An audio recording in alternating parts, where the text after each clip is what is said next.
tardes, pues les agradezco mucho la invitación y pues bueno, para hablar un poquito de el contexto del adulto mayor, rápidamente nada más como para que también entendamos que este grupo etario es muy importante dentro de nuestro país porque representa, bueno, al 2012 era el 10% de nuestra población total, pero cada vez estamos viendo un índice de envejecimiento mayor. Esto implica que hay más adultos mayores por arriba de los 60 años que adultos jóvenes por arriba de los 20 años. Y esto se ha llevado a partir de que hay un cambio en las condiciones de vida y que esto nos está provocando una mejor esperanza de vida. Aquí lo que nos interesa ver es que en México cada vez nos estamos haciendo, por así decirlo, más geriatras. Y una de las cosas que llama la atención es que aproximadamente tenemos, ahora ya debe de ser más, hay que esperar los datos del nuevo censo, pero son más de 10 millones de adultos mayores entre 60 años y más. Dentro de estos es importante recalcar que la mayoría se encuentra entre los 60 y los 79 años. Esto es importante porque todavía es considerado en nuestro país como un adulto mayor que es económicamente activo, ¿sí? Y esto provoca que nosotros debamos estar fomentando una vejez funcional. ¿Qué es una vejez funcional? Pues tratar de evitar la dependencia, porque eso les va a ocasionar a un cuidador o a un tercero estar viendo por las necesidades de este adulto mayor. Y pues esto implica también no nada más una carga económica, sino también una carga emocional. Dentro de esto, pues que es que sea funcional, que el adulto mayor se valga por sí mismo, que realice las compras de sus víveres, que tenga una economía que sustente su estilo de vida y también que se aborde la parte psicológica para poder pues mantener el funcionamiento que ellos tienen, ¿no? Dentro de mi área, lo que yo he trabajado con adulto mayor es el tratamiento de hacer un esquema de ejercicio para tratar de compensar o de revertir un poco la sarcopenia. ¿Qué es la sarcopenia? Pues es el deterioramiento del músculo, tanto en cantidad como en función. Este es un proceso que se lleva de la mano con el proceso de envejecimiento y pues la única forma de detenerlo o de lentecerlo es a través de ejercicio y de nutrición. Entonces, ¿qué es lo que me dedico a hacer? Las investigaciones que he realizado es aplicar un esquema de ejercicio. Este ejercicio es un ejercicio de resistencia. ¿Qué significa que sea resistencia?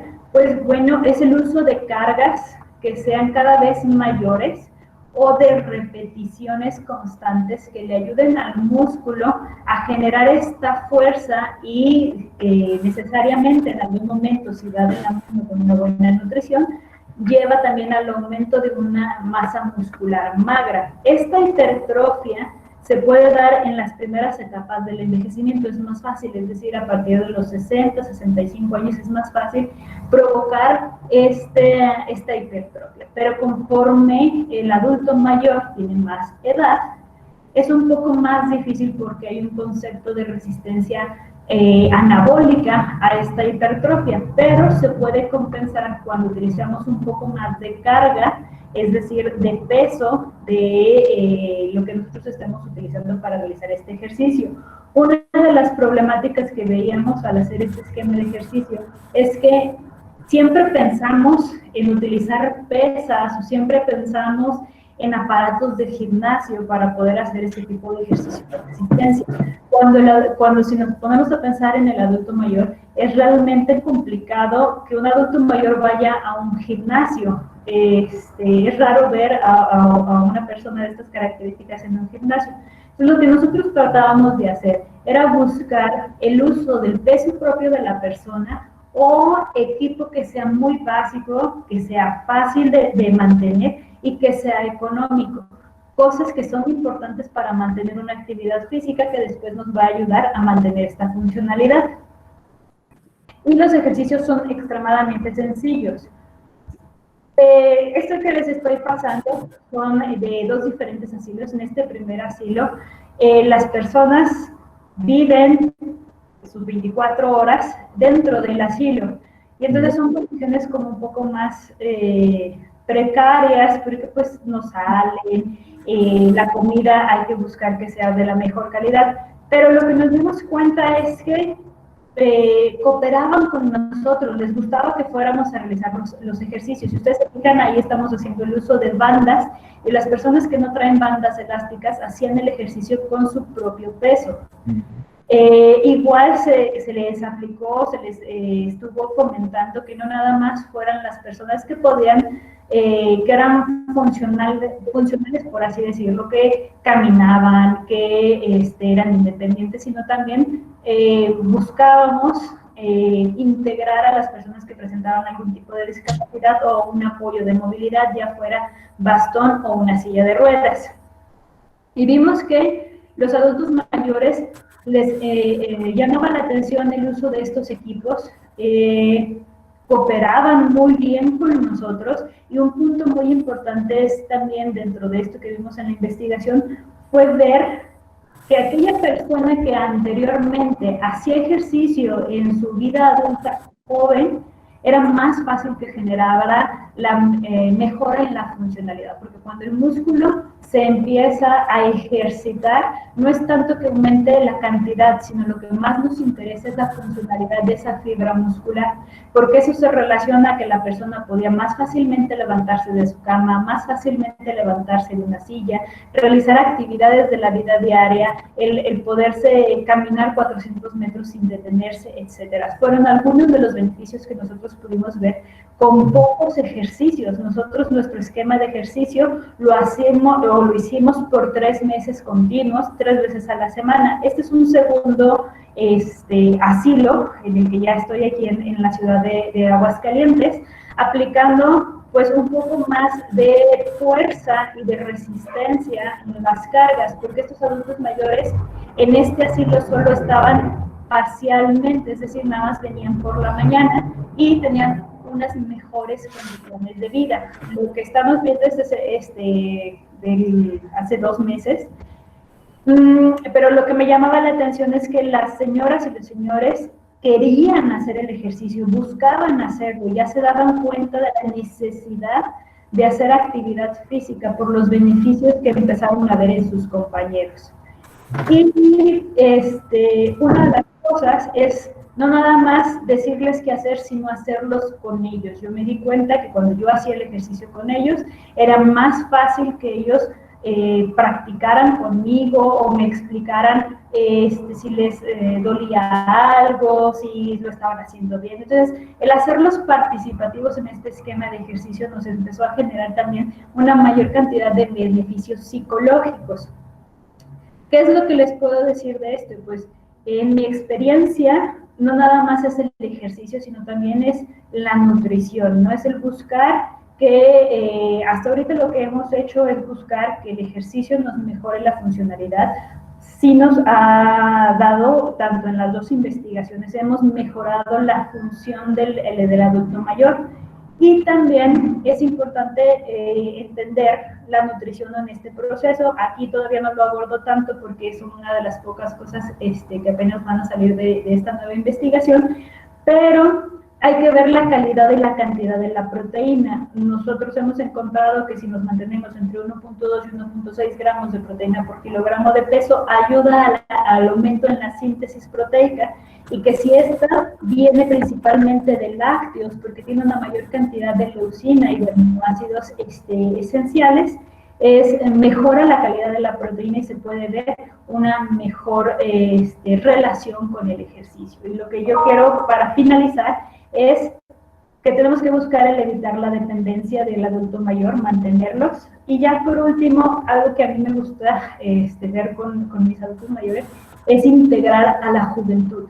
Me di cuenta, tuve el apoyo de 4 muchachos que ahora ellos les gusta ir con el adulto mayor y abordar toda la problemática de su funcionalidad y de su nutrición.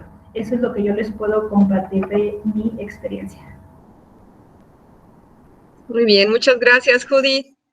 De nada. Muy bien a tiempo. Ahora pasaríamos con el doctor.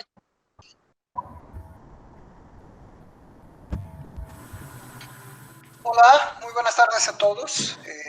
En primer lugar, muchas gracias, doctora Rebeca, por la invitación para poder tal vez reflexionar un poco sobre la actualidad de los adultos mayores, ¿no? Me gustaría iniciar efectivamente con una reflexión. Tuvimos oportunidad de ver y continuamos viendo a través de los números del COVID que ha sido la población más afectada. La idea de la reflexión es pensar que esta misma población, estamos hablando de adultos mayores de esta generación, de este momento, que fueron básicamente los adultos mayores que más trabajaron, lucharon y estuvieron presentes en cambios importantes en el mundo, ¿no? Sufrieron las guerras, sufrieron una serie de condiciones sociales, políticas, religiosas, y no obstante, fueron las personas que nos permitieron, que nos permiten estar aquí hoy, tener libertad de expresión, poder hacer una serie de cosas que sin ellos no hubiera sido posible. Curiosamente, con la situación del COVID-19 fue la población más afectada, siendo que de alguna forma o no estábamos preparados, efectivamente, o en realidad fue la población más descuidada, por decirlo de alguna forma. Les dejaría esta reflexión, a mí me ha hecho pensar mucho cómo fue posible que dejáramos personas tan importantes de nuestra historia, de nuestro pasado, aunque estén con nosotros, pero los que nos permitieron llegar a donde llegamos, que fueran realmente los más afectados.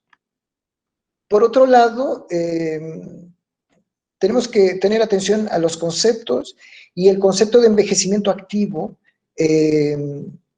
no tiene que ser obligatoriamente el concepto de un adulto mayor que trabaja. Se supone que el envejecimiento activo debería ser el culminar de una vida de un individuo que trabajó todo el tiempo y que ahora debería estar disfrutando su jubilación, su tiempo, aprovechando para hacer una serie de cosas que la vida probablemente no le permitió realizar durante todo este tiempo. Entonces, otra reflexión importante es ¿por qué continúan trabajando los adultos mayores? Bueno, son cuestiones sociopolíticas que no voy evidentemente a desarrollar porque pues, no es mi área de intervención. Aquí quería dejar estas dos reflexiones antes de hablar un poco sobre la situación del adulto mayor en esta fase de aislamiento físico. Yo creo que tenemos aquí dos vertientes muy importantes, psicológicamente hablando. Por un lado, los adultos mayores que están en fase de envejecimiento normal, que se les limitó de alguna forma el ámbito social, ¿no? Hablamos evidentemente de afastamiento físico, pero existe también una componente social, una componente que no les permite sociabilizar con más personas, a no ser por estos medios, por el medio de la interacción en red, pero que no todos pueden, ¿no? Entonces, por un lado debemos pensar que es una fase compleja para el envejecimiento normal, porque no pueden estar en comunicación con el mundo, porque no pueden disfrutar estos momentos que hablábamos hace poco, ¿no? De la jubilación, del tiempo, del vivir lo que no fue vivido hasta el día de hoy. Y por otro lado, y yo creo que es lo más preocupante en este momento, el envejecimiento patológico. Antes déjenme solo hacer un paréntesis, porque he escuchado efectivamente varias personas hablando del problema que vamos a tener, no solo con los adultos mayores, pero incidiendo fundamentalmente en los adultos mayores, que es una nueva pandemia de depresión. Yo creo que debemos tener algún cuidado cuando hablamos de estas cosas. La depresión no es propiamente algo que se pueda adquirir de un día al otro, es decir, no nos acostamos bien, felices, y al día siguiente nos despertamos con un trastorno depresivo. Yo lo que creo es que sí, como toda la gente, pasamos una fase donde la regulación emocional no es la mejor, porque presentamos evidentemente síntomas alterados de estrés, de ansiedad, de depresión, pero que no pasan de síntomas y que deben ser controlados dentro de la familia, dentro del ambiente donde están los adultos mayores, deben ser controlados para que no se transforme en un trastorno. De cualquier forma, no es una cuarentena de 3 meses que va a generar en los adultos mayores de envejecimiento normal trastornos depresivos, de ansiedad y de estrés, ¿no? Sí los debemos controlar, sí los debemos tener en atención, pero lo que tenemos en este momento son síntomas. Tenemos que dejar de generar tanto pánico frente a las personas, porque la realidad es lo que es y la enfermedad mental es un proceso. Entonces, no generemos especulación alrededor de algo que probablemente no va a existir. Por otro lado, el envejecimiento patológico, en eso me quería centrar. Dentro del ámbito de la estimulación y de la rehabilitación, como decía la doctora Rebeca, que es mi especialidad, la rehabilitación neuropsicológica, es importante tener diversas atenciones. Algo que también debemos aclarar es que de la enfermedad COVID-19 sabemos poco o nada, ¿no? Hace 2 días estábamos discutiendo si las personas asintomáticas transmitían o no la enfermedad. Existen fallos a nivel del conocimiento del virus, es temprano, lleva poco tiempo, entonces han salido muchas noticias y algunas de ellas inclusivamente especulan sobre la posibilidad de alteraciones cerebrales frente al COVID-19. Yo creo que más importante en este momento lo que sabemos, lo que conocemos, es que nuestra estructura emocional, como bien se habló anteriormente, es fundamental para nosotros, ¿no? Para nuestra vida. Y que el adulto mayor en esta fase, así como todas las personas, van a tener un cambio en su regulación emocional. Al final de 3 meses en cuarentena o saliendo lo mínimo posible, nuestra estructura cerebral responde de forma diferente a aquello que respondía anteriormente, como por ejemplo situaciones de felicidad, como una serie de estructuras como el núcleo accumbens, el sistema límbico, toda la estructura que nos hace ser felices, cómo ahora se va a compensar, siendo que esperemos que rápidamente podamos salir de esta fase de confinamiento, ¿no? Tendrá que haber compensaciones y en este momento lo que vemos es una sintomatología que tiene que ver con esta descompensación, porque mis momentos de felicidad en este momento no se ven en el exterior, sino en el interior de nuestros hogares y en una frecuencia y en una intensidad diferente, lo que va a hacer con que nuestra estructura bioquímica reduzca su producción de una serie de neurotransmisores, como dopamina, serotonina, noradrenalina, entre otros, ¿no? Que nos hacen estar felices o tristes. En este momento probablemente tenemos déficit de estos neurotransmisores, lo que hace con que las personas estén un poco más tristes, ¿no? Un poco más... yo diría tristes, efectivamente. Yo creo que es el síntoma que describe mejor la sensación y la forma como los adultos mayores pueden estar. No obstante, es importante asegurar que personas que tienen una patología fundamentalmente neurodegenerativa, cuando hablamos de adultos mayores en fase de envejecimiento patológico, con Alzheimer, Parkinson, etcétera, que este cambio, que los cambios fisiológicos y cerebrales en la estructura bioquímica puedan realmente efectuar un cambio en la conducta. Bueno, finalizando, porque llegamos al tiempo, les quería decir que sí es preocupante y que deberíamos pensar y hablar mucho más sobre la cuestión del futuro, de cómo va a ser la nueva normalidad y cómo van a encarar los adultos mayores esta nueva normalidad. Regreso al principio para terminar sobre la reflexión que les hacía. Después de una vida de trabajo, pensando en disfrutar de sus últimos años, ahora se van a enfrentar a una realidad completamente diferente, a una realidad de mascarillas, de guantes, a una realidad de afastamiento social, de menor contacto físico, en fin, yo creo que sí es un tema que debe ser muy bien reflexionado y que debemos, las organizaciones que están responsables, lo deben empezar muy bien. Creo que ya se cometieron muchos errores, creo que mayoritariamente lo vemos por la Organización Mundial de Salud, que muy tarde respondió y que dejó de alguna forma más vulnerable a las poblaciones vulnerables, y debemos repensar la integración de todos nosotros, pero fundamentalmente de los adultos mayores, en esta nueva sociedad que será seguramente una sociedad más afastada, tal vez más fría. Veremos lo que nos trae el futuro. Muchísimas gracias, doctor Charles, por esta aportación tan valiosa, y veremos ahora en el cierre que las reflexiones que nos dejan, porque van avanzando nuestros ponentes con tareas muy difíciles. Muchas gracias. Doctora Ale, sigue su turno. Adelante, amiga. Entonces... Claro que sí.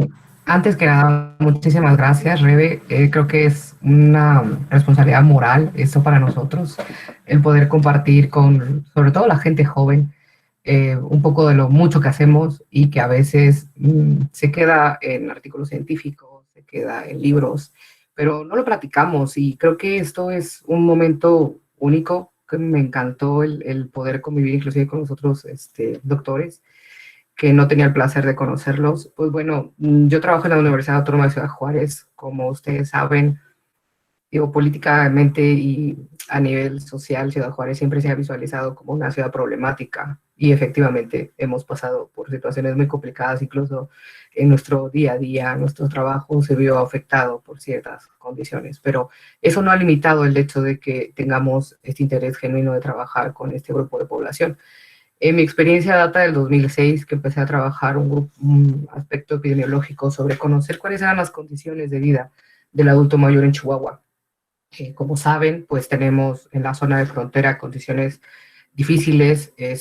Hay una población, Juárez presenta una cantidad de población superior al resto del estado por todas aquellas personas que se fueron a trabajar a Estados Unidos. En nuestra ciudad hay mucha gente abandonada literalmente por los hijos que se fueron, cruzaron la frontera y se quedaron. Entonces sí se presentan ciertos aspectos que son quizá muy distintos del resto del país. La atención del adulto mayor está, la verdad, bastante mal en algunos aspectos, sobre todo en niveles asistenciales, en personas asiladas. En este primer proyecto de contacto que tuve, pudimos trabajar tanto con población en condiciones de vida libre como en población asilada. El tiempo pasó, fuimos identificando algunos detalles, se atravesó parte de mi formación del doctorado y entonces me alejé un ratito, pero cuando regreso me encuentro con una nueva realidad, al menos en mi institución, en donde creo yo que fue un reto y también una oportunidad enorme el poder trabajar con otros profesionales interesados en el beneficio de esta población.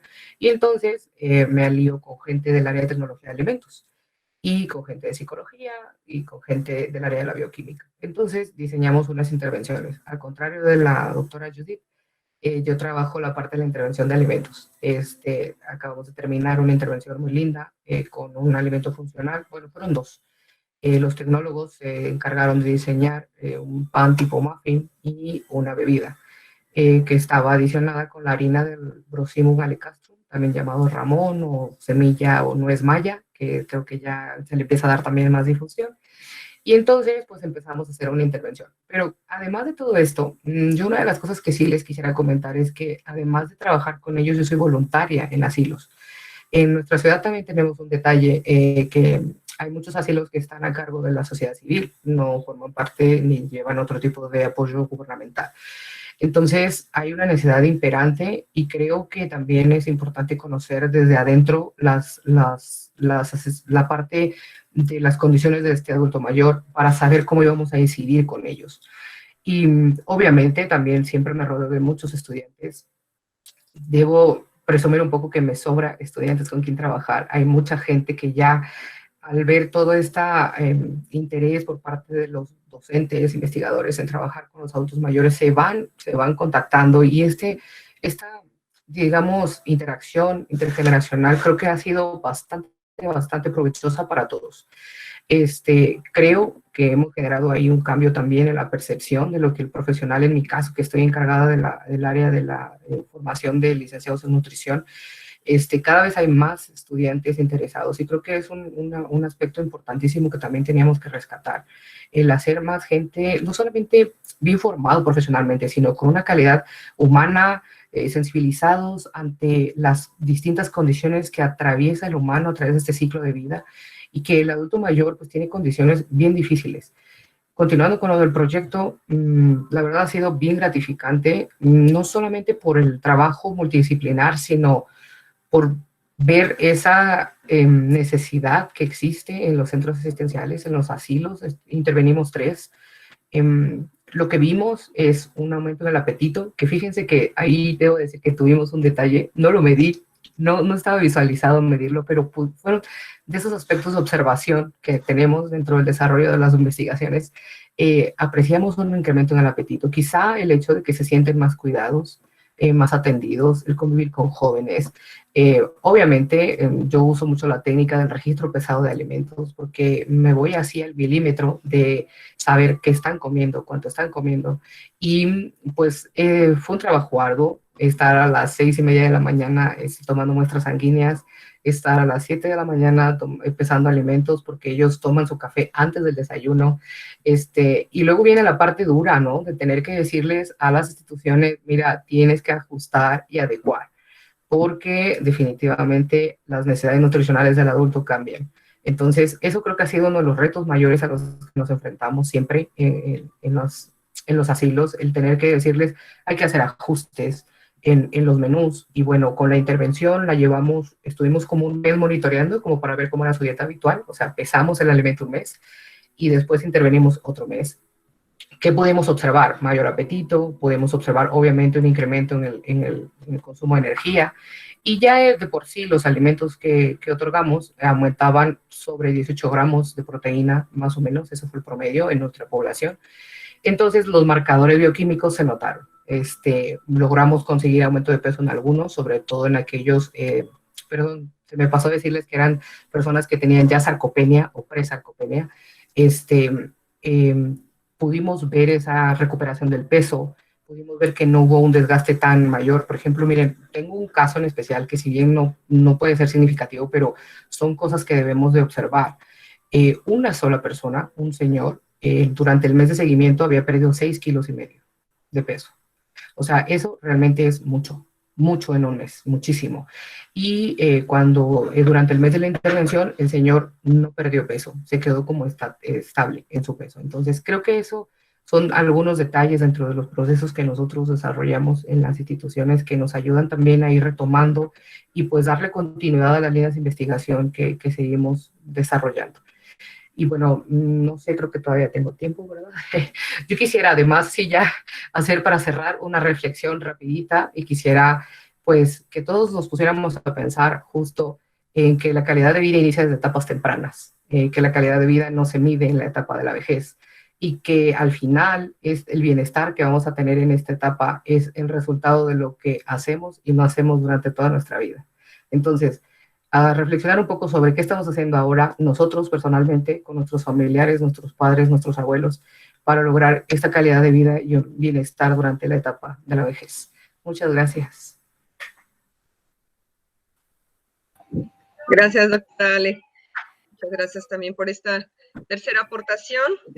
Y pasamos con el doctor Iván, por favor, para pasar a dar luego ya a la parte de discusión importante. Adelante.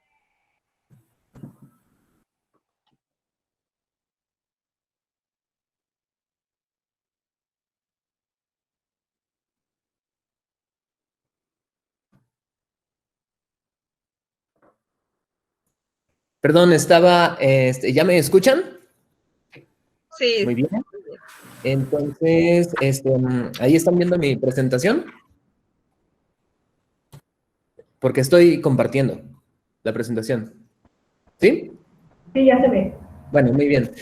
Como estoy compartiendo, por favor avísenme cuando ya sea mi tiempo, por favor. Agradezco muchísimo que me hayan invitado. Y de hecho, me encantaron las intervenciones anteriores, porque justamente lo que acaban de exponer en las intervenciones anteriores es la aplicación de lo que yo les voy a platicar, que es por qué envejecemos y cómo podemos evitar el envejecimiento, pero pues del modo a nivel celular y molecular. Entonces, pues nosotros sabemos que el envejecimiento va de la mano, lamentablemente, con la pérdida de la capacidad física de las funciones biológicas y metabólicas. El objetivo de un envejecimiento saludable, óptimo, sería incrementar nuestra longevidad, pero junto con la longevidad, reducir el tiempo de tener enfermedades crónico-degenerativas. Porque incluso sería más conveniente no aumentar los años de vida, pero sí reducir el tiempo de desarrollar enfermedades, el tiempo de estar físicamente pues limitado. Porque si no, como dice aquí la imagen, el escenario de pesadilla es que incrementáramos la longevidad de las personas sin incrementar la vida saludable o la calidad de vida. De este modo, desde los 30 años la persona lamentablemente va a tener alteraciones metabólicas, enfermedades, pérdida de la función de sus órganos y todavía le quedan otros 50 años. Entonces, tristemente, eso pasa, por ejemplo, al día de hoy en muchos países y hay gente que tiene que ya llegó por arriba de los 90 y dicen, necesito eutanasia porque físicamente ya no puedo funcionar. Entonces, ¿cómo podríamos llegar a esta longevidad ideal? Primero tenemos que entender por qué envejecemos. Técnicamente, todas las células de nuestro organismo tienen la capacidad de autorregenerarse y eso es sorprendente y esto es un tema relativamente novedoso que es la medicina regenerativa, donde hay conceptos que demuestran que al día de hoy tenemos células troncales que se les llama madres que tienen la capacidad de convertirse en cualquier tipo de célula dentro de nuestro organismo. Eso quiere decir que técnicamente nuestro organismo es capaz de regenerarse de manera, pues, sin límite. Así que estas células troncales se pueden convertir en músculo, hueso, neurona, adipocitos, hepatocitos y por lo tanto mantener nuestro cuerpo en constante recambio. Sin embargo, ¿por qué razón envejecemos? Una de las principales razones es el daño al DNA. Las mutaciones que generan alteraciones en el DNA hacen que nuestro genoma vaya envejeciendo. Cada día de nuestra vida se van acumulando estas mutaciones en el DNA, generando que las células nuevas que se van reproduciendo, pues tienen una menor capacidad de convertirse en todas estas células que necesitamos. Así que el envejecimiento es causado porque estas células fabulosas que tenemos en todo nuestro organismo van perdiendo la capacidad de diferenciarse, de convertirse en nuevas células y por lo tanto regenerar a los órganos que están empezando a fallar. Para entender por qué razón se daña el DNA y perdemos células, esta diapositiva nos muestra cuál es la causa del daño al DNA que lleva a la pérdida de la función de nuestros órganos. Y son cosas que no podemos controlar, como la contaminación, la radiación ionizante, pero cosas que sí podemos controlar. Aquí vemos fumar, el metabolismo dentro de nuestras células y la luz ultravioleta y la inflamación. ¿Y por qué el metabolismo en la mitocondria podría generar daño al DNA? O sea, que no se supone que nuestras mitocondrias pues están para ayudarnos, ¿no? Son las que generan energía. Y sí, sí lo hacen. Este es una imagen de cómo funcionan nuestras mitocondrias y tienen su cadena de transporte de electrones, sus bombas de protones y su ATP sintasa. Y todo esto funciona correctamente. Y lo que está haciendo es tomar los nutrimentos como azúcares, grasas y proteínas y los convierten en energía. Sin embargo, si consumimos más energía de la que requerimos, las mitocondrias empiezan a sobrecargarse de trabajo y en vez de que todo ocurra de manera perfecta, literal mano a mano, se empiezan a liberar radicales libres de la mitocondria. Estos radicales viajan al núcleo y dañan al DNA y por lo tanto esa célula está sentenciada a morir. Entonces, ¿cómo podemos evitar este daño a las mitocondrias que podría entonces evitar que pues tengamos un envejecimiento prematuro? Hay dos controladores del metabolismo dentro de nuestro organismo, es la sinasa AMPK y otra que se llama mTOR. En resumen, AMPK está adentro de todas las células de nuestro organismo y lo que hace es aumentar el número de mitocondrias. Eso es bueno porque mientras más mitocondrias hay, se liberan menos radicales libres. ¿Qué es lo que activa a la AMPK para que tengamos más mitocondrias y nuestro cuerpo funcione correctamente? La actividad física y algunas hormonas. Es la actividad física y una restricción calórica, el consumo de una cantidad de energía, pues relativamente que sea justa la que necesitamos, no más. En cambio, el otro extremo de la historia, mTOR, hace justo lo contrario que MPK. mTOR lo que hace es estimular que haya más utilización de energía para que crezcan las células, pero no aumenta las mitocondrias y aumenta el gasto de energía dentro de las células, haciendo que mTOR sea un inductor del envejecimiento. ¿Qué es lo que activa a mTOR? Que comamos mucha energía, mucho alimento, eso es lo que hace que mTOR se active. Entonces, el resumen de todo lo que les he mostrado es AMPK, que vemos de este lado en anaranjado, y mTOR aquí en morado. Si yo hago ejercicio y consumo una cantidad restringida de alimentos, no digo una restricción tremenda, simplemente un poco de restricción, entonces AMPK va a aumentar la función de las mitocondrias, mi organismo no genera radicales libres. En cambio, si yo como más de lo que gasto, entonces voy a tener mitocondrias disfuncionales, estrés oxidante, muerte celular y envejecimiento prematuro. Entonces, ¿cómo puedo yo activar MPK e inhibir a mTOR para tener un envejecimiento pues adecuado? La restricción calórica. Este es un estudio en ratoncitos donde se ve que si se les restringe en 20% o hasta 50% la energía de la dieta, pues aumenta su longevidad. Y otros estudios que han visto en humanos también es que, miren, la restricción calórica aumenta a MPK, disminuye a mTOR y aumenta la longevidad.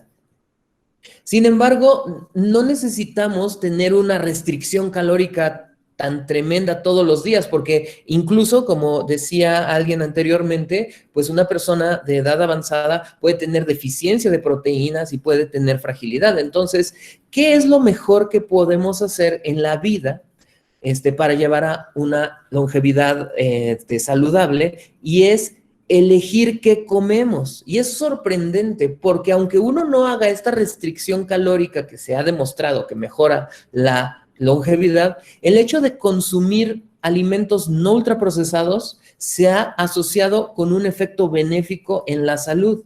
Quiere decir que si uno come frutas, verduras, productos de origen animal, incluso huevo y leche, pero no ultraprocesados. ¿Y de qué estoy hablando? Pues los que están hechos únicamente de harina refinada, azúcares y grasas, como los panes, las galletas, las sopas instantáneas, los refrescos, que lamentablemente pues es lo más accesible y lo más común. Por lo tanto, si nosotros consumimos alimentos reales, tienen polifenoles y antioxidantes que aumentan las mitocondrias y evita el estrés oxidante. Por un lado, alimentación. Y por otro lado, lo que comentaron hace un momento y con estudios bien bonitos, es que si uno hace actividad física desde joven, a la edad avanzada voy a tener más mitocondrias, más masa muscular, gracias a MPK. Por lo tanto, tendré un envejecimiento saludable. La última cosa importante, digo, ya les hablé de dos cosas. Uno es la alimentación, otro es la actividad física. Y la última, para un envejecimiento saludable, es cuidar nuestro reloj biológico o nuestro ciclo circadiano. Y es que si nosotros comemos alimentos, estamos despiertos y la luz del día se sincroniza, vamos a tener una vida relativamente saludable. Y eso es sorprendente. Si una persona, al contrario, por ejemplo, come en la noche y está dormido en el día, o no apaga la luz y está día y noche con la luz prendida, todas estas alteraciones del ciclo biológico, que debería ser despiertas, desayunas, comes, cenas y te duermes en la noche, si uno altera el ciclo circadiano, entonces nuestro organismo empieza a fallar. Y aunque hagamos ejercicio y comamos bien, si no dormimos adecuadamente, nuestro organismo falla, y esa es una de las principales causas de diabetes. Y es impresionante cómo la falta de sueño puede alterar esto. Así que para terminar, El resumen de todo lo que les platiqué sobre AMPK, mTOR, las mitocondrias, los radicales libres, se resumen en que el envejecimiento, pues sabemos que es algo inevitable. Sin embargo, podemos aumentar nuestra longevidad y, lo más importante, nuestra calidad de vida, los años que vivamos, si llevamos todas estas estrategias de alimentación y de estilo de vida para prevenir el daño a los órganos, lo cual va a prevenir que desarrollemos tristemente todas las enfermedades asociadas al envejecimiento, como diabetes, hipertensión, enfermedad cardiovascular, arteriosclerosis, fragilidad muscular y todas las demás alteraciones. Entonces, el final de esta presentación es que, como dice aquí, ¿cuál es la fuente de la juventud? Pues lo que todos sabemos, lo que de hecho los ponentes de hace un momento explicaron con toda, con evidencia además, que la actividad física y consumir alimentos con frutas, verduras y principalmente reducir ultraprocesados, no solo al final de la vida, a lo largo de la vida, pues va a permitir que tengamos un envejecimiento saludable. Muy bien, muchas gracias, doctor Iván. Y pues pasaríamos ahora, ya teniendo digamos, tan buen marco referencial, se fijan, se vino el abordaje desde qué tipo de actividad física es lo que se conoce desde la experiencia, la estrategia que más funciona es su adherencia también, y luego la fuente, ¿no? En este caso se hablaba de los lácteos, evidenciando sobre todo con algunos aminoácidos, y que también pues esto lleva a estar pensando qué diferentes metodologías hay, sobre todo en un debate con los lácteos, que también por un lado se ha dado un movimiento a desacreditarlos y no tener muy claro entonces cuál alimento está. Perdón, está mi hijo. Y luego el doctor Charles, que bueno, dio el panorama tan importante, se fijan, salud mental, luego pasamos a salud mental, estrategias de alimentación y la parte de lo que es la actividad física, experiencias desde qué se hace, por ejemplo, en Ciudad Juárez con temas de cultura, pero una cultura que va también hacia ese contexto geográfico de estar cercano a Estados Unidos, pero también con diferentes situaciones de violencia, lo sociocultural, que lleva también, y voy a rescatar los puntos que cada quien ha comentado, a lo que el doctor Iván Sevijan se fue desde la parte molecular, y esto es muy valioso porque nos fuimos desde la célula hasta el contexto social, y lo que finalmente lleva a lo emocional. Y esto es muy valioso porque espero que mientras nos vayan animando los asistentes a hacer preguntas, porque en verdad tenemos un tema y ponentes de mucho aporte, porque el doctor Charles posicionaba efectivamente qué va a pasar con nuestros adultos, y esos casos nosotros los hemos visto, adultos con diabetes, con alta vulnerabilidad y que están obligados a llevar un sustento a la casa. Entonces, cuando hablamos de lo que dice el doctor Iván es, ¿qué es lo que entonces, a pesar de haber estado en un contexto tan complejo, y cuando digo complejo es gente que vivió, trabajó desde pequeño, porque sabemos que han sido transiciones diferentes, tiene trabajando casi toda la vida, y esto ha llevado a que ha habido una actividad física obligada, forzada, está con gimnasia, pero obligada, forzada, pero por otro lado, ¿qué pasa con ese estrés? Porque estamos hablando de que fue una población que no tuvo tanta exposición a ultraprocesados, la comida más fresca, la movilidad, que si bien no era ir a un gimnasio, pero sí era gente activa, pero con esta resiliencia de violencia en la infancia, violencia en la mujer, o sea, se fijan, son escenarios que entonces, cuando yo hablaba de qué los hace diferentes, o sea, el caso de la mujer en Europa, de casi 100 años que sobrevive a COVID, ¿no? Y yo dije, esa mujer hay que estudiar, hay que entrevistarla, urge, pregúntele dónde vivió, qué hizo, qué comió, o sea, cómo le hizo, o sea, dije, debe tener un componente emocional ella de resiliencia muy importante que hay que investigar. Y aquí pues están en el panel, ¿no? Esa era la otra, o sea, que es, ahora efectivamente pues, hay más contaminación, hay menos acceso a alimentación adecuado, menos sentido a si me interesa cuidarme, y sobre todo también la parte que digamos emocional y de espacios de activación.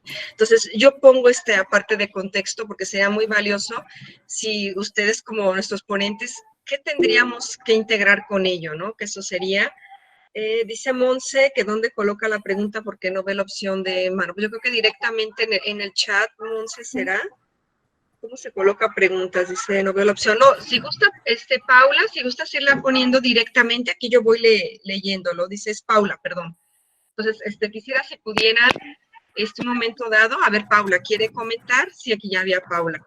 Adelante, sí. Si no quieren escribirlo, hablarlo. Adelante. Hola, buenas tardes, doctora Rebeca, ¿cómo está? ¿Cómo están todos los participantes? Muchas gracias, Paula. Muy bien, muchas gracias. Paula también es de Portugal, al igual que el doctor Charles. Hola. Hola. Lo que me parece muy interesante de todas las ponencias es entender de una vez por todas que a pesar de cada uno ser especialista en una área, es cada vez más importante el trabajo multidisciplinar. Porque yo me puedo alimentar bien, hacer mi ejercicio, cometer pequeños pecados, pero emocionalmente, si no estoy estable, ¿sí? Si no tengo desarrolladas mis habilidades emocionales y sociales, pues siempre voy a tener problemas, que sea de sueño, de mal humor, este pequeño estrés, que es como un estrés silencioso, que es la dificultad que tengo de manejar con los demás. Y dentro del área de la psicología, y sí entendemos que nuestros adultos mayores en este momento tienen esas habilidades bien desarrolladas, y por eso este tema que ahora en tiempo de confinamiento es más difícil hablar con su vecina, con sus amigos, etcétera. Pero también me preocupa a las generaciones ahora más jóvenes que no entienden esta perspectiva de trabajar nuestras emociones para sermos un poco más saludables. Y yo veo incluso en los trabajos de los alumnos que no están despiertos para trabajar también esta multidisciplinariedad. O sea, yo quiero conocer de nutrición, quiero investigar o trabajar en esto, pero no hay forma. Somos seres holísticos y tenemos que pensar de esta forma, y tenemos que ir a rescatar esta necesidad que tenemos de trabajar nuestras emociones. No sé si alguien lo quiere comentar, pero a mí me hace mucha atención, porque a pesar de intentar llevar un estilo de vida saludable, por ejemplo, tengo muchas dificultades del sueño, viene ya de familia. Entonces, ¿cómo colmatar esto? Si voy a tomar pastillas, peor, ¿verdad? O sea, son estas cosas que tenemos que pensar entonces cómo podemos agilizar programas, pero que sean más multidisciplinares. Muchas gracias. Bye. Gracias, la maestra Paula. El planteamiento, si alguien quiere contestarlo, mientras rápidamente les mandan saludos de California, es María Martínez. Muchas gracias, María, un gusto. Y aprovecho por si un momento dado va, hay dos preguntas, bueno, ya hay varias. Bien, para el doctor Charles, yo creo que ahorita déjenme los voy acumulando para que integremos lo de la maestra Paula. Monse le pregunta a la doctora Judith, si tuviese un caso de un paciente con sarcopenia y obesidad, ¿a cuál patología se le da prioridad? Para el doctor Charles, ¿qué hacer con un adulto mayor que es renuente ante la nueva normalidad? Pregunta para la doctora Ale, ¿cómo invitar, incitar o convencer a los jóvenes de servir como canales de apoyo hacia los adultos mayores? Y para el doctor Iván, ¿hay algún alimento funcional que estimule a la AMPK? Y bueno, esa sería. Y le da gracias a la maestra Paula también. Entonces hay para cada quien, y luego contextualizando a lo de la maestra Paula, por favor. Bueno, si me permiten, entonces avanzo yo primero. Veo toda la gente muy renuente de intervenir, entonces ahí voy. Yo voy inclusivamente, para poder responder, tomar un poco aquello que nos comentaba el doctor Iván, realmente de las células troncales, y yo creo que ese es un buen ejemplo para hablar del ámbito psicológico, ¿no? Las células troncales efectivamente son la célula madre que se divide y que nos hace generar más vida, pero también no podemos olvidar que es la que hace generar más muerte. Cuando hablamos, por ejemplo, de patologías como oncológicas, ¿no? Patologías oncológicas. Un cáncer se desarrolla exactamente de la misma forma, tomando ese ADN y reproduciéndose defectuosamente de tal manera que en vez de generar salud, genera enfermedad. Entonces, yo creo que la vida es equilibrio, ¿no? Nuestro cuerpo es equilibrio, agua, sangre, nuestra vida es equilibrio, momentos buenos, malos, y todo lo que es bueno es malo si está fuera de esa misma balanza, de ese mismo equilibrio. Entonces, respondiendo un poco a la maestra Paula, yo creo que la cuestión de la agilidad emocional en este momento es compleja y tiene dos razones muy efectivas. En primer lugar, los adultos mayores están consumiendo noticias que no son buenas porque no son verdaderas y porque los medios de comunicación cada vez quieren vender más y hacer menos su trabajo, que es verificar las fuentes en primer lugar y en segundo lugar verificar el problema. Entonces, lo que nos traen no es bueno. Yo recomiendo a todos los cuidadores de adultos mayores, por favor, busquen medios de información fidedignos. El adulto mayor tiene que estar informado. Evidentemente que no puede vivir sobre una falsa realidad, pero no puede ver determinadas situaciones que ni siquiera nosotros entendemos, ¿no? Hemos visto discusiones de estadísticos que nosotros, conociendo de estadística, nos preguntamos de dónde vienen, ¿no? De Marte, Júpiter, porque del planeta Tierra en verdad no conocemos lo que nos dicen, ¿no? Entonces, esta es una, y la otra yo creo que es fundamental el convivio. Sí, socialmente no es posible, pero las redes sociales han servido para tan poco, a no ser, bueno, para poder acumular basura, muchas veces cosas que no tienen interés, pues ahora le podemos dar lo que realmente puede ser benéfico. Una videollamada, estamos 48 personas, entonces puede estar una familia completa. Hace poco hemos cenado por videoconferencia, ¿no? 3 familias cenando cada una en su casa, pero haciendo el ámbito social. Yo creo que esto es lo que puede llevar a una regulación emocional más efectiva, garantizando lo que yo les comentaba hace rato, el ámbito bioquímico, es decir, tenemos cambios, tenemos que tenerlos. Yo no puedo producir tanta serotonina, primero por cuestiones de alimentación, segundo por cuestiones de ejercicio y tercero porque mi estructura cerebral no lo va a permitir, porque tengo menos curiosidad, menos felicidad, vivo en un ámbito diferente. Cuanto a los adultos mayores que están más aversivos a la situación, yo creo que el adulto mayor tiene algo fenomenal, ¿no? Pasó por cambios que nosotros no pasaremos. El adulto mayor pasó por el cambio de los periódicos de papel a los periódicos digitales, de las fotos analógicas a las fotos digitales, inclusivamente ya se hacen selfies. Entonces, no vamos a descartar la gran capacidad que ellos tienen para la tecnología y para los cambios, ¿no?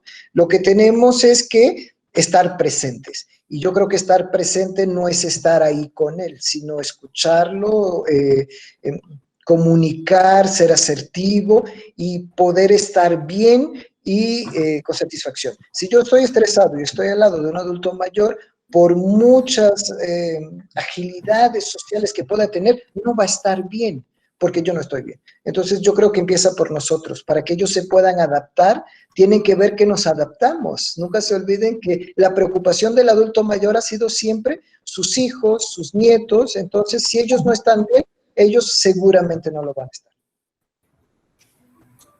Muchas gracias, doctor Charles. ¿Ale? Sí, puedo continuar. Bueno, con respecto a la pregunta que me hacen sobre, a ver, déjame la leo otra vez, cómo invitar, incitar y convencer a jóvenes para servir como canales de apoyo a adultos mayores. Bueno, yo creo que tanto en mi parte profesional como personal, creo que es predicar con el ejemplo. Es decir, los jóvenes no van a saber del cuidado del adulto mayor si tú no los enseñas desde pequeños a convivir con el adulto mayor. En mi lado profesional, obviamente, yo aprovecho mucho el área de la docencia y la investigación. Doy una materia que se llama diagnóstico nutricional en el que hacemos evaluación de adulto mayor. Yo me los llevo a los asilos. realmente para que vivan estos cambios físicos y anatómicos del adulto mayor. En el caso del área de la investigación me ocurre lo mismo. Invito a muchos estudiantes, a algunos de ellos, yo creo que sí es el ejemplo. O sea, cuando me ven trabajando con ellos, que voy a darles de desayunar, que les llevo alguna actividad, los invito, por ejemplo, el día de la alimentación hacemos algo, el día del adulto mayor hacemos algo. De repente me invento actividades como adoptar un adulto mayor para sus cumpleaños, escribir cartas, y eso me ha funcionado, pero creo que es definitivamente el ejemplo. Si nosotros no les enseñamos a las nuevas generaciones, primero, a ser sensibles ante los cambios, y la otra es cómo intervenir al adulto mayor y tener cercanos a adultos mayores, ellos jamás lo van a aprender. O sea, no podemos tener un conocimiento a lo que no hemos experimentado. Entonces, yo creo que es el día a día. Si ustedes revisan información, en otros países ya se han inventado un montón de estrategias para esta conexión intergeneracional, desde llevar niños a los asilos, convivir con ellos. En el caso español, que es el que tengo más cercano, hay inclusive un programa dentro de las universidades en el cual el adulto mayor recibe en su casa a un joven universitario, y hay una conexión entre ellos y un intercambio de saberes y de habilidades que hacen que esta nueva realidad para el joven, ¿verdad?, tenga una perspectiva distinta de lo que es el envejecimiento. Y yo siempre les he dicho a manera de cómico en mi clase, y se los quisiera compartir, es que así como en otros países existen estos programas de educación prenatal cuando una mujer está en gestación, ¿por qué no tenemos programas de educación para el envejecimiento? Es decir, hacer a las nuevas generaciones entender por qué el abuelo no tiene tanta rapidez para levantarse de la cama, ¿verdad? Porque todo lo que lleva encima los cambios funcionales, ¿verdad? Inclusive hacer otro tipo de actividades como el intercambiar saberes. Ahorita los adultos mayores están utilizando las habilidades y herramientas que los jóvenes tienen para las redes sociales. Realmente es así. A mi madre, mi sobrina le enseñó a tener un Facebook. Ahora Facebook chatea y hace todo, ¿no? Creo que es esa parte. Y también por la parte del adulto mayor, mantener ese ánimo por seguir transmitiendo el conocimiento. Ahorita, por ejemplo, podemos aprovechar esta etapa de confinamiento para que los adultos mayores, aunque sea por videoconferencia, puedan transmitir recetas de cocina, aprovechar ese momento de la elaboración del alimento para rescatar recetas tradicionales que se van a perder si no las rescatamos, si nuestros jóvenes nos interesan un poco. Tratar de hacer este intercambio de habilidades de nuevo y conocimiento, que creo que puede ser importante para mantener las dos conexiones, ¿no? No sé si respondí a la pregunta, si alguien quiere aportar algo más. Gracias, Anne. Judy, creo que levantas tu mano. Bueno, muy bien. Bueno, igual para contestarle a Paula y también ver un poquito también lo que estaba comentando ahorita la doctora Allie. Aquí la pregunta era de... Ay, se me fue. Déjenme la veo. Aquí, ¿qué sería si se tuviese un caso con paciente con sarcopenia y obesidad? Es bien curioso porque existe una entidad que se llama obesidad sarcopénica, que realmente nosotros la hemos visto en mayor cantidad y en menor cantidad sarcopenia, así como tal. Es muy curioso porque en el rango de edad, yo creo que entre 60 a 79 años hay obesidad sarcopénica. Y a partir de los 75 hasta los 90 lo que vemos es realmente ya la sarcopenia como tal, en el que hay un cambio de la grasa visceral. Entonces, aquí no es que le des prioridad a una u otra patología, sino que es el mismo tratamiento. Es el tratamiento del ejercicio, porque lo que se quiere hacer es activar a ese músculo. Y al activar ese músculo, la grasa que estaba inserta en el mismo empieza a regresar a los lugares en donde deberían de estar. Y eso beneficia a las fibras musculares porque genera una mayor actividad de sus motoneuronas y por consiguiente va a realizar más rápido la contracción y la relajación, que eso se va a trasladar a una mejor autonomía o una mejor reacción de este músculo. Entonces no es que se traten por separado, de hecho realmente pues el tratamiento para la obesidad es el mismo que para la sarcopenia, es un ejercicio y es una alimentación adecuada con tanto buena calidad de proteína y cantidad, pero también la cantidad de calorías, que también lo abordaba el doctor Iván. En relación a lo que decía, o para complementar un poco más también lo que decía la doctora Alejandra, es muy curioso porque bueno, en Aguascalientes tenemos una población muy grande de adultos mayores y es muy curioso, así como ella comparte de Ciudad Juárez. Aquí no tenemos ni un solo asilo del Estado, ni uno, y tenemos una población exageradamente grande de adultos mayores. Y todos los asilos son privados. Entonces, ¿qué hemos estado tratando de hacer? Les compartiré un poquito de lo de mi investigación. El día que yo llegué a preguntar ¿a qué asilos podría yo acudir? Me dijeron, es que no tenemos ni siquiera un catálogo de asilos dentro del Estado. Y les dije, ¿cómo es que no tienen, no saben dónde está su población, no? Y a partir de la investigación que hemos hecho solo en un asilo de día, se van a generar nuevos programas sociales con los resultados. Y eso es algo que a mí me impacta mucho porque fuimos nada más 4 personas diario al asilo por 3 meses y esto va a implicar una modificación dentro del estado y del municipio. Y creo que es algo muy, muy puntual, pero así como que tienes que, pues ante todo, ¿no? Siempre tienes que demostrar con el trabajo que cosas extremadamente sencillas son aplicables y que son mantenibles y que esta población que cada vez está siendo mayor está ahorita extremadamente descuidada y que justo es en donde falta. Entonces sí creo que no nada más en programas sociales, sino también en el ámbito educativo. Nunca hablamos del adulto mayor, hablamos del niño, del adolescente, de la mujer embarazada, del adulto en general o de las patologías más comunes, pero el adulto mayor lo desconocen los jóvenes. Entonces cuando se quedan en el ver a un adulto mayor, para empezar no saben cómo hablarles, no saben cómo abordarlos, no saben qué platicar con ellos, y en cuanto rompen este como paradigma que entienden al adulto mayor, se dan cuenta que son personas que justamente lo que quieren hacer es platicar, es compartir su experiencia, es enriquecer. A ellos lo que les gusta es esta interacción que va mucho con lo social. Yo creo que entre más geriatra uno que tiene, pues tiene una experiencia muy padre a la cual se les puede estar explicando a los muchachos. ¿Qué es lo que a mí también me ha tocado a través de la docencia o a través de la investigación? He tratado de inculcarles como este amor al adulto mayor, pero sí también creo que es mucho de la persona. Si tiene este sentimiento hacia buscar al adulto mayor. Y pues es muy fácil, así como lo decía la doctora Ale, ¿no?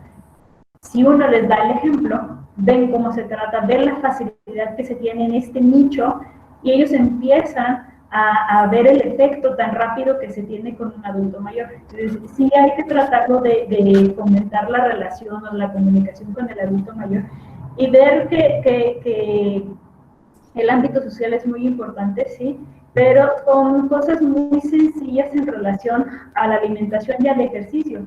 Y que esto es algo que deberíamos de estar difundiendo no nada más en el adulto mayor. Y ahorita en las etapas de confinamiento me pasa también con mi mamá, ¿no? O sea, antes salía de aquí de su casa y tiene 3 meses encerrada, entonces pero puedes hacer el ejercicio, o si vive con mi hermana y mi hermana hace ejercicio, mi hermana la está incluyendo dentro de su hora de ejercicio. Y esto le ayuda a ver o a sentirse querida, a sentirse partícipe de una actividad. Y esto es como consecutivo, ¿no? O sea, hay que meter al adulto mayor dentro de nuestra actividad, porque ahora ha cambiado tanto el paradigma social que al adulto se le está dejando aparte, se le está aislando, es una persona que vemos una vez a la semana. Entonces hay que recuperar esta parte familiar que yo creo que en México es muy bonita, es muy importante. Bueno, eso sería como una aportación. Gracias, Judith. De nada. Bien.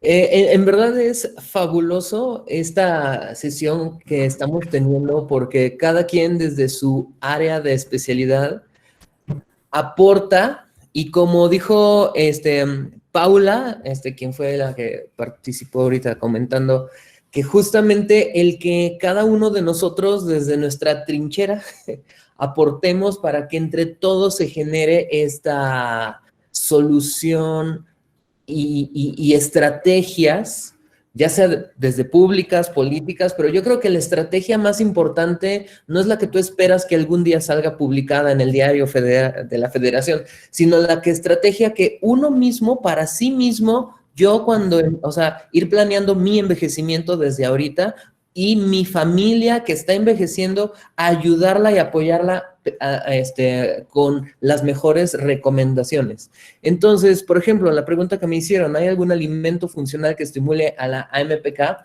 Por supuesto que sí, y son los polifenoles vegetales. Eso quiere decir que si una persona consume lo que ya sabemos, fruta y verdura y cereales de grano entero, esos tres tienen los suficientes polifenoles para tener un efecto antioxidante, por lo tanto evita este estrés oxidante, aumenta el número y función de las mitocondrias justamente para evitar el daño que va destruyendo a las células y a los órganos, y mantener funcional a la MPK y por lo tanto el metabolismo energético.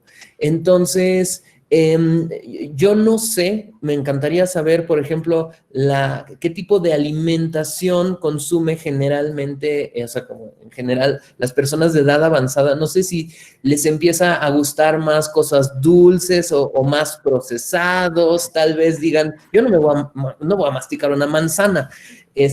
Lo que yo sí puedo decir es de mi abuelita, que quiero mucho y la amo tanto, y le digo, oye, abuelita, come frutas. Por supuesto que yo como fruta, y no sé si ella sea ejemplo de muchas otras personas, pero lo que ella hace es, cuando voy a su casa me dice, para que veas que yo sí como frutas, mira mi frutero, y lo veo lleno de manzanas. Ah, no, sí, tienes toda la razón, abuelita. Dice, es más, te voy a invitar una. Y saca 2 manzanas y las pela. Y yo, ¿cómo? Pero los polifenoles y la fibra. Espérate. Pela y tira la basura a la cáscara, que sabemos que es donde está todo lo nutritivo, le pone miel y las mete al microondas. Entonces, ya me da mi manzanita así, pues, obviamente súper dulce y así toda ya líquida casi. Yo, a ver, querida abuelita, gracias, pero... Y pues empieza uno con calma a platicarle. Pero a veces yo creo que es ese punto que no solo adultos mayores, todos decimos, no, sí, yo como muy bien, como verduras, así como una crema de brócoli. Bueno, es que cuando lo haces en crema, pues bueno, ya perdió mucho de sus propiedades, y en especial si es la lata de crema de brócoli que tú vacías. Entonces, este concepto de los ultraprocesados para mí sí es muy, muy importante, porque no estoy en contra de una marca, ni en contra de una empresa, ni estoy en la moda de hay que ir en contra de todos, sino que es una realidad científica. Si una persona a lo largo de su vida come alimentos reales, o sea, estoy hablando de guisos, no que seamos crudiveganos por el resto de nuestra vida, para nada. Platillos, guisos, la comida mexicana es grandiosa y la de muchos otros países seguro que también.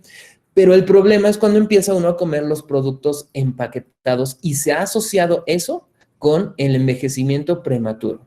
Entonces, ¿qué activa MPK? Frutas y verduras. Y lo contrario, ¿qué como que no activa MPK, sino que hace lo contrario, un envejecimiento prematuro? Azúcares simples, harinas refinadas y todos estos productos. Entonces, bueno, es parte de las estrategias que podemos hacer desde nosotros hasta a nuestros adultos mayores. Muy bien, muchas gracias, doctor Iván. Estamos ya casi en tiempo, son las 5:16.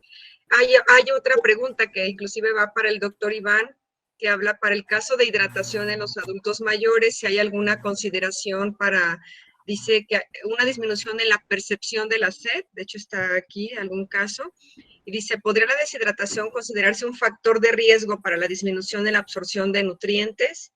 Y luego hay una tercera que dice, derivado del tratamiento farmacológico por patologías que generalmente son a largo plazo, puede haber un cambio en la microbiota intestinal. Son las 3 preguntas que plantea, y bueno, yo dejaría para la parte también del cierre con el tema de varios gerontológicos que sabemos, y que por muchos de los albergues, que por la cuestión ahorita del confinamiento, pues se suspendió el voluntariado, se suspendió la docencia.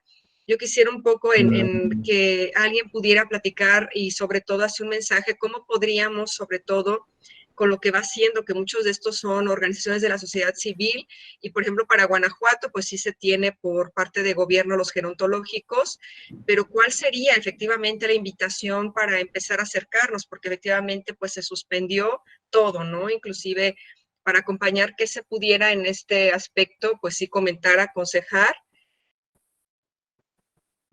porque no hay ni siquiera una fecha en un momento de cómo vamos a llegar a la proximidad, ¿no? Y sobre todo ante un riesgo que más bien nosotros podemos ser hacia ellos, no al revés.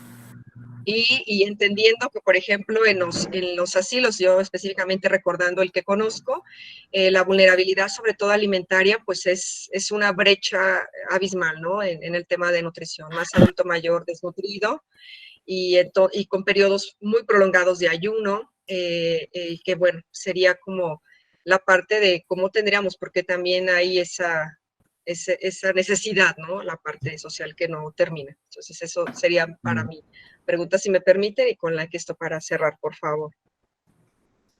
Yo solo, lo único que puedo comentar de todo esto es de la microbiota, y sí, la microbiota se asocia con la longevidad porque puede mejorar el estado general de salud o empeorarlo.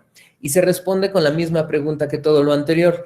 ¿Qué alimenta a la microbiota benéfica, que es la que genera una situación saludable en el organismo? Y es los pre y probióticos, que es frutas, cereales integrales, vegetales y alimentos fermentados. Y eso es interesante, consumir yogurts, diferentes alimentos fermentados, hay varios, los búlgaros, que por ejemplo yo tengo en mi casa, ahorita está de moda la kombucha, que también tiene cosas muy geniales. Entonces, consumir alimentos fermentados para que nuestra microbiota esté feliz y nos haga felices a nosotros también. Y bueno, las siguientes preguntas que hicieron, pues lo dejo a nuestras expertas. Sí, gracias, doctor Iván. No sé, Judido, bueno, a ver, Ale, que veo que tienes ya tú, Ale. No, bueno, sobre lo que comentabas del apoyo a los gerontológicos, creo que la relación con la administración de los gerontológicos es importante porque pues siempre nosotros podemos estar dispuestos a dar algún tipo de asesoría a nivel virtual, ¿no? Aprovechando un poco la tecnología. Y para continuar, quisiera aportar un poquito, aparte de la pregunta que le hicieron a la doctora Judith con respecto a la atención de la sarcopenia y la obesidad, que efectivamente la dieta saludable, las características típicas que conocemos encajan muy bien para la atención, porque lo único que tenemos que hacer nada más es un como reacomodo, ¿no? Y los tiempos de comida son importantes, no pasar muchas horas de ayuno. Con respecto a la parte proteica, que es un tema que siempre está sobre la mesa, las diferencias entre lo que comen. Yo he analizado consumos muy bajos, o sea, lo que hablaba el doctor Iván, realmente los adultos con los que yo he trabajado, el consumo de proteína es de 0.6 a 0.7 gramos por kilogramo de peso corporal. Eso es muy bajo para un adulto mayor, sobre todo ya con pre o sarcopenia. Entonces, hay muchos alimentos que están en nuestra dieta saludable, dieta mexicana, que podemos implementar y que simplemente nada más es utilizarlos. Están ahí. En lo que hablaba el doctor Iván sobre la alimentación, ahora viene una nueva tendencia en Europa que yo me río cuando la escucho porque digo, pero es que así es como se alimentaron nuestros abuelos. El famoso Real Fooding, que es 90% alimentos naturales y 10% procesados.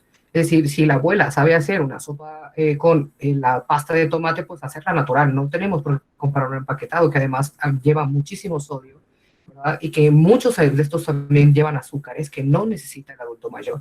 Entonces, creo que es nada más regresar un poco a la alimentación tradicional, rescatar platillos, rescatar recetas que tenían nuestras abuelas, hacer uso de los famosos guisos de plato que le llamamos, que son muchos caldos, incluyendo legumbres, que además aportan fibras. Creo que es muy importante que retomemos esa parte. No hay fórmulas mágicas, en realidad no hay que agregar nada extra. Lo que tenemos en nuestra casa es suficiente, solo hay que saber combinarlo.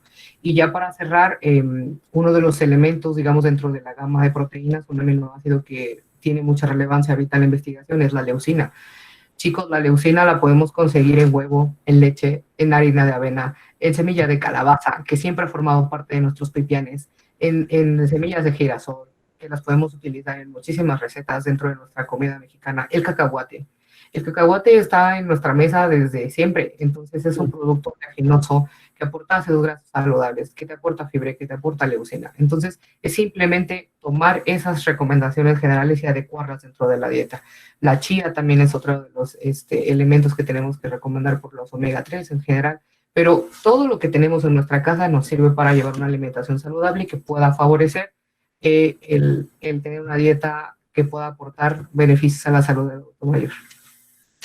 Muchas gracias, Ale. Es que decía, estoy con mi agua de limón con chía, por cierto. Yo pensé que me decías que la hora, que ya le cortara, perdón. A mí que me pongo a grabar 8 minutos, sufro. Excelente, No, me encantó. Definitivamente estamos redescubriendo lo que nuestros abuelos ya saben. Y como dices, ahorita está de moda lo orgánico, lo natural, cuando ellos, pues, eso no es ninguna moda. Entonces sí, me encanta. ¿Cómo cuidar a nuestro adulto mayor? Bueno, preguntándole, o sea, preguntando el conocimiento tradicional que se ha llevado y que pues ahorita es, ay, abuelo, tú no sabes. Muy bien, muchas gracias. No sé si doctor Charles, usted, Judith, perdón, Judith, adelante, veo que tienes ya tu micrófono. Sí, para tratar de contestarle a Citlali en relación a la disminución de la percepción de sed, eso es algo esperado dentro del proceso de envejecimiento. De hecho, hay un cambio en las papilas gustativas en la lengua que va a provocar esta percepción de la sed y que ocasiona que nuestros adultos mayores normalmente estén deshidratados o muy deshidratados. Y hay que también considerar el hecho de la incontinencia urinaria. El adulto mayor deja de tomar agua para no ir al baño. Entonces, algo que yo he trabajado con los de terapia física es ejercicios vesicales y eso les ayuda a tratar de aumentar hasta un vaso de agua en la comida y eso es mucho ya sumándolo en las diferentes comidas, porque hay gente que les hemos sacado sus recordatorios de consumo de alimentos y toman 300 mililitros de agua al día. Entonces, para ellos es normal, no sienten sed porque sí cambia la percepción de la sed. Es un proceso dentro del envejecimiento que, pues, aunque es esperado, sí se puede compensar. ¿Cómo se puede llegar a compensar?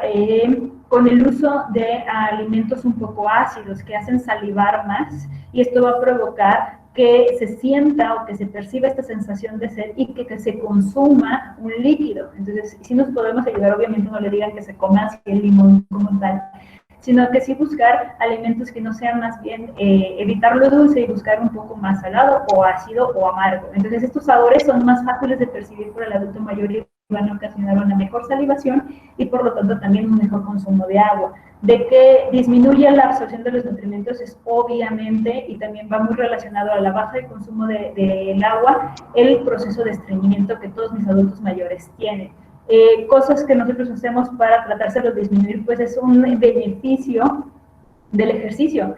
En el momento en el que se mueven, mejora el movimiento peristáltico y pues nos ayuda a sacar todo, ¿no? Pero sí tiene que ver mucho con la absorción de los nutrientes porque recuerden que se necesita líquido, se necesita agua para poder ingresar al enterocito. Entonces, sí es algo importante a considerar. Y si ustedes en algún momento hicieran alguna bioimpedancia, bueno, yo también hago bioimpedancias con mis viejitos porque les tengo que buscar la masa muscular. Y si alguien me sale por arriba del 45% de agua, es así como, señor, usted está muy bien hidratado. Todos me salen 38, 39, les digo, pues, es que eso, ¿qué les pasa? ¿No? Están tan deshidratados y yo les pregunto, ¿pero no tienen sed? No, no tenemos sed. Y les hicimos un cuestionario en relación a su gusto, cómo cambió, y sí cambia demasiado, dejan de percibir los alimentos o los gustos, y esto pues obviamente provoca esta disminución de líquido, y que va muy relacionado porque si ya no como tanta agua, pues por ejemplo ya también va a cambiar el consumo de ciertos alimentos. Entonces una de las cosas que también hemos hecho es tratar de promover las frutas muy acuosas. Y eso nos ayuda también mucho y va muy de la mano con lo que decía el doctor Iván, de que pues, nos ayuda la microbiota intestinal obviamente y empezamos a ganar nutrimentos que de otra manera estuviéramos evitando, ¿no? Y eso sería. Muy bien. Doctor Charles, para cerrar, por favor. Sí, claro. Me gustaría hacer una pequeña reflexión otra vez. Hoy es día de reflexiones y tiene que ver con los jóvenes, efectivamente, y con el adulto mayor. Escuché, creo que la doctora Nena, Violeta, hablar sobre algunos trabajos que se realizaron. Efectivamente, en España, Portugal, se ponen los niños chiquititos en los asilos y se lleva a los asilos a o los adultos mayores de los asilos a las escuelas. Hacemos otras actividades también muy interesantes, como es, por ejemplo, la Universidad del Adulto Mayor, donde los jóvenes enseñan profesiones, no en el ámbito práctico profesional, pero en el ámbito del conocimiento. Entonces, sí, existen cosas maravillosas. Hace muy poco estaba intentando acordarme del nombre del país, Suiza tal vez, empezó a pagar, el gobierno paga al adulto mayor para que se quede con los nietos. Es una forma de reforzar la idea de importancia dentro de la familia, ¿no? Entonces, sí existen muchos. A mí, lo que yo creo es que hay aquí un trasfondo cultural que no nos permite avanzar tan rápido, ¿no? En algunos países entendemos que el adulto mayor es fuente de conocimiento, y yo creo que es real. Cuando nos comentaban que llevan los estudiantes a los asilos, eso es la forma de que ellos conozcan efectivamente el conocimiento de esta gente, y que dejemos de hacer aquello que yo creo que fue el doctor Iván comentó, ¿no? No sabes nada, yo sé, deja, no te preocupes. Bueno, yo a los 15 años lo hacía, ¿no? Y al final siempre le daba la razón a mi madre. Entonces, a partir de los 18 dejé de contestarle y empecé a aceptar lo que me decía, porque efectivamente tiene algo que yo no tengo, que se llama experiencia de vida, ¿no? Sí. Cambió el entorno, efectivamente, pero las necesidades y las personas son las mismas. Entonces, creo que hay un ámbito cultural. Creo que debemos, y esto se cambia con la lectura, ¿no? Yo creo que si no leemos, acabamos por decir algunas cosas que tenemos únicamente como experiencia observacional, que es incompleto, sin conocer la historia. Entonces, mi sugerencia para los estudiantes generalmente es esto: lean mucho, aprendan, ¿no? Vean, inclusivamente yo creo que en países donde existe una rica cultura como México, por ejemplo, hablamos de cultura maya, etcétera, donde el adulto mayor era primordial en la toma de decisiones, no se entiende por qué hoy no participa, por qué hoy quedó fuera, por qué razón pasamos de un extremo al otro. Yo creo que, y perdónenme el comentario, pero creo que las redes sociales nos trajeron este tipo de conocimiento meme, ¿no? Yo lo leí en un meme, así es, y ya está, y no necesito leer, ¿para qué? Si el meme lo dice, ¿no? O leer pequeños resúmenes, o escuchar lo que uno dice y no contraponer, no criticar. Nos falta espíritu crítico. Y a los jóvenes yo creo que debemos implementar, nosotros como docentes debemos implementar fuertemente ese espíritu crítico, que eso es lo que ha hecho que en muchos países el adulto mayor sea considerado un símbolo de conocimiento y no un estorbo, como muchas veces algunas personas dicen sentir. Y cuanto a esto, aprovecho porque el día de hoy han salido muchas noticias, se están quitando muchas estatuas, estamos borrando la historia, ¿no? Como decía la maestra Paula hoy, hablando con ella, me decía, se está borrando la historia. Cuanto más borramos, más conocimiento perdemos. Nosotros como académicos e investigadores sabemos que muchas veces se estudian 50 veces el mismo fenómeno en vez de leer lo que los compañeros ya publicaron. Entonces, tenemos que otra vez motivarnos a la lectura, es importante, y algo que los investigadores no hacen mucho, y aprovecho que estamos aquí algunos, trabajos de revisión bibliográfica. Son fundamentales para que se pierda menos tiempo investigando cosas que ya se investigaron. Pero bueno, era a título de cierre y reflexión, me pareció importante. Muchísimas gracias, doctor, y muchísimas gracias en verdad a cada uno y cada una de ustedes por esta tarde. Ha sido muy enriquecedora.